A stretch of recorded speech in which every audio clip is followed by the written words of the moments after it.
ने ANM course join किया है फर्स्टली, तो हम लोग जानना चाहेंगे कि इस कोर्स में कितना दम है। एएनएम का फुल फॉर्म बताइए मैडम, आप बताइए। ऑक्सिलरी नर्सिंग एंड मिडवाइफरी 2 वर्षों का डिप्लोमा कोर्स होता है जो कि नर्सिंग काउंसिल के द्वारा, भारत सरकार के द्वारा मान्यता प्राप्त होता है। इसको कर लेने के बाद आपको विभिन्न निजी और सरकारी क्षेत्रों में नौकरी का अवसर मिल सकता है। आज मैं 5 मिनट के अंदर आपको इसके बारे में बताऊंगा कि इसका जो करिकुलम है उसका बेसिक फोकस क्या होता है। इसका बेसिक फोकस ये होता है कि ये प्रोवाइड करता है बेसिक नर्सिंग और मिडवाइफरी फैसिलिटीज इंडिविजुअल्स को, परिवारों को और समाज को, कम्युनिटीज के विभिन्न हिस्सों को कैसे करता है और उसके क्या कोर सब्जेक्ट्स होते हैं। इसका पहला कोर सब्जेक्ट होता है कम्युनिटी हेल्थ नर्सिंग। कम्युनिटी के अंदर, समाज के अंदर, गांवों के अंदर, जिलों के अंदर, कस्बों के अंदर जाकर के कैसे हम स्वास्थ्य के प्रति जागरूकता को कॉमन मैन के भीतर ले जाएं, इसको कम्युनिटी नर्सिंग कहा जाएगा। दूसरा जरूरी काम आपका होता है हेल्थ प्रमोशन। हेल्थ के बारे में जागरूकता देना, क्या करने से आदमी स्वस्थ रहेगा, क्या खाने से आदमी स्वस्थ रहेगा, कैसे वर्जिश व्यायाम करने से आदमी स्वस्थ रहेगा, क्या खाना नुकसान करेगा, क्या खाना खाना है, ये चीजें हेल्थ प्रमोशन में आएंगी। Basic medical care including first aid. अगर किसी आदमी को गांव में सांप ने काट लिया, किसी का ब्लड प्रेशर बढ़ गया, किसी की शुगर लो हो गई, किसी के शरीर से खून निकल रहा है, किसी को पतली टट्टी हो रही है, किसी के बच्चे का बुखार नहीं जा रहा, तो क्या फर्स्ट एड आप उसको बता पाएंगी कि जब तक वो बड़े चिकित्सालय या अस्पताल पहुंचे तब तक उसको कुछ मेडिकल मदद मिल सके। इसके अलावा मिडवाइफरी, बच्चा कैसे पैदा कराना है। अगर घर में रात में 2 बजे आपको बुलाया जाता है कि एक महिला लेबर पेन में है, क्या आप कर पाएंगी उसके लिए, कैसे आप उसकी डिलीवरी को कंडक्ट करा देंगी अगर कोई इमरजेंसी होगी जिसमें मातृ और शिशु दोनों को ही हम बचाया जा सके, और दोनों के ही बारे में हम लोग सोचें। इसके बाद चाइल्ड केयर नर्सिंग, जिन महिलाओं को गांव में बच्चा पैदा हो गया है उनकी चाइल्ड की केयर के बारे में, उनके खाने के बारे में, पोषण के बारे में, टीकाकरण के बारे में, इम्यूनाइजेशन के बारे में आप कैसे बताएंगी। न्यूट्रिशन के बारे में कैसे बताएंगी कि एक महिला अपने फैमिली वे में है, उसको कितना कैल्शियम रोज खाना है, कितना आयरन रोज खाना है, कितना दूध रोज पीना है, कितना पौष्टिक भोजन रोज खाना है। ये चीजें आपके कोर्स के इर्द गिर्द चलेंगी। इसमें आपको प्रैक्टिकल ट्रेनिंग दी जाएगी, प्रैक्टिकल एक्सपीरियंस दिया जाएगा, मैंडेटरी इंटर्नशिप की ट्रेनिंग होगी जिसमें कि आप हैंड्स ऑन एक्सपीरियंस गेन करेंगे।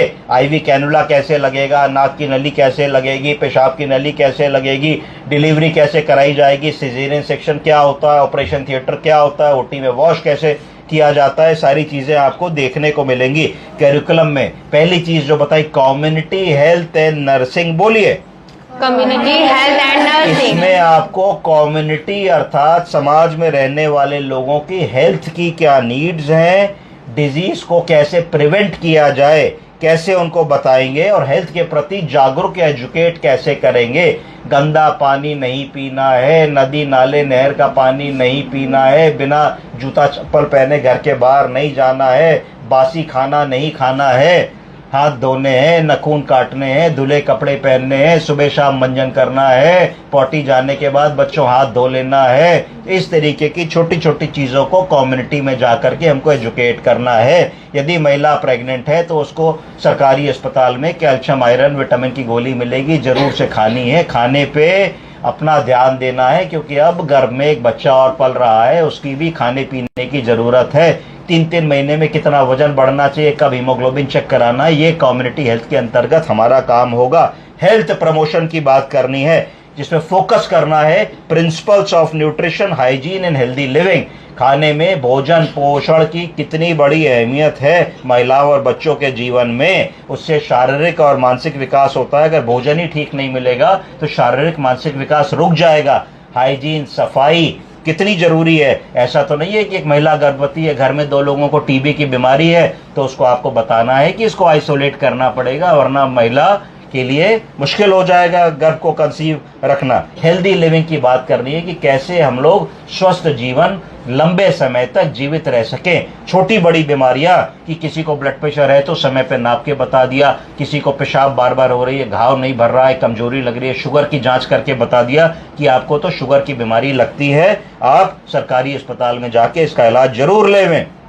प्राइमरी हेल्थ केयर नर्सिंग, इसमें basic medical care, infection control और first aid. Basic medical care का यही मतलब हो गया कि भाई अपनी दवा समय से खाइए, थायराइड की गोली खाली पेट खाई जाती है, बीपी शुगर की गोली कभी आपको मिस नहीं करनी है। अगर शुगर की गोली खाते हैं, खाना नहीं खाएंगे तो शुगर लो हो जाएगी, उससे चक्कर आ जाएगा। अगर शुगर लो हो, चक्कर आए तो तुरंत शुगर का सेवन कर लेना चाहिए। इन्फेक्शन अगर घाव हो गया है पैर में तो उसको धोना चाहिए पानी से, क्रीम लगानी चाहिए, ऑइंटमेंट लगाना चाहिए, मलहम लगाना चाहिए, पट्टी करनी चाहिए। अगर लोहे से कट गया है तो टिटनेस की सुई लगानी चाहिए। इत्यादि चीजें आपके सिलेबस में आएंगी।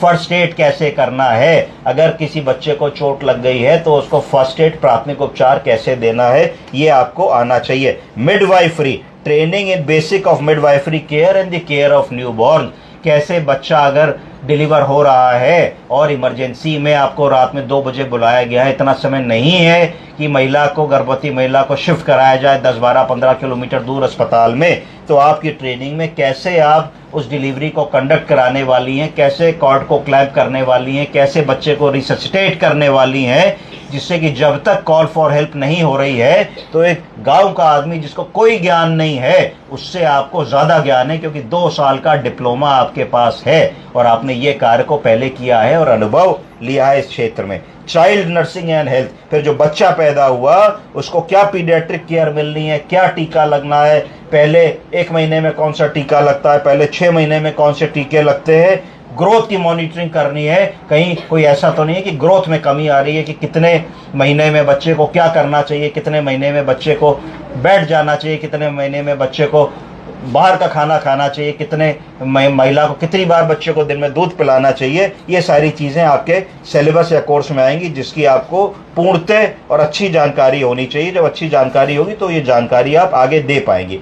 प्रैक्टिकल कंपोनेंट्स जब होंगे आपके, जब आप अपनी ट्रेनिंग पूरी कर लेंगी, इस ट्रेनिंग में आपको बहुत सारी चीजें हाथ से कराई जाएंगी। 100 घंटों की ट्रेनिंग होगी जिसमें आपको इंटर्नशिप के दौरान गुजरना होगा, वेरियस हेल्थ केयर सेटिंग्स में जाना होगा, लेबर रूम में जाना होगा, वार्ड्स में जाना होगा, गायनी वार्ड्स में जाना होगा, मैटरनिटी वार्ड्स में जाना होगा, चाइल्ड केयर वार्ड्स में जाना होगा। होम विजिट्स करनी होंगी जिसमें आपको देखना होगा कि होम विजिट की टेक्निक क्या होती है, कैसे घर में जाके हमें गर्भवती महिला, बच्चे, बीमार बच्चे या बीमार बुजुर्ग को देखना है, उनकी क्या नीड्स होती हैं। कुछ डिमॉन्स्ट्रेशंस किए जाएंगे कि नॉर्मल डिलीवरी कैसे कंडक्ट होती है, सिजेरियन सेक्शन अगर होता है तो उसमें क्या असिस्टेंस की ज़रूरत होती है, अगर कोई बच्चा पैदा हुआ है तो कैसे उसका सक्शन कर लेना है, कैसे उसको, अगर सांस नहीं चल रही है तो कैसे उसको सीपीआर करना है, कैसे उसको बचाने की कोशिश करनी है। हेल्थ एजुकेशन की बात होगी। हेल्थ एजुकेशन में होगा आपको कि functions of communities and health care team, कि आपकी टीम के क्या क्या फंक्शन हैं। ये कोर्स खत्म होते होते आपको आ जाना चाहिए। आपको आ जाना चाहिए कि क्या प्रिंसिपल्स आपको अप्लाई करने हैं कम्युनिटी हेल्थ के लिए, कि कम्युनिटी के सब लोग स्वस्थ रहें। आपको ये सिखाया जाएगा कि आपको मदर की, न्यूबॉर्न की, एंटीनेटल, इंट्रानेटल और पोस्टनेटल पीरियड में क्या केयर करनी है, यानी कि जब माँ के पेट में बच्चा आया, जिस दौरान वो गर्भवती रही और बच्चा होने के बाद, तीनों एरियाज में आपको कैसे कैसे उसकी मदद करनी है। आपको एसेंशियल नर्सिंग प्रोसीजर्स की टेक्निक से अवगत कराया जाएगा कि अगर आप इमरजेंसी में अकेले हैं, शुगर लो हो गई तो कैसे आईवी कैनोला डाल के 25% ग्लूकोज चढ़ा लोगे। अगर महिला को एसिडोसिस हो रही है तो उसको आईवी सोडा बाइकार्बोनेट कैसे दे दोगे। अगर रेस्पिरेटरी डिस्ट्रेस हो रहा है तो कैसे ऑक्सीजन लगा दोगे। अगर प्री एक्लेम्सिया हो रहा है तो उसका क्या मतलब होता है, उसमें कैसे आप मदद करोगे जब तक कि मरीज को आप बड़े अस्पताल या डॉक्टर के पास नहीं पहुंचा देते। परिवार को कैसे काउंसिल करोगे कि हेल्थ प्रमोशन, न्यूट्रिशन और हाइजीन बहुत जरूरी है। गर्भवती महिला को कैसे पोषण देना है और किस तरीके से घर में उसको क्या सुख सुविधाएं उस दौरान मिलनी चाहिए। इस पूरी जर्नी से आपको गुजरना होगा। अगर आप इसको बहुत अच्छी तरीके से पढ़ेंगे और गुजरेंगे तो एक बहुत ही कुशल आपके अंदर से ऑक्सिलरी नर्सिंग एंड मिडवाइफरी का ट्रेंड व्यक्ति निकलेगा, जो सारी जीवन हजारों लोगों की मदद कर पाएगा। आप समझे कितना महत्वपूर्ण है कोर्स आपका? Yes sir. Thank you.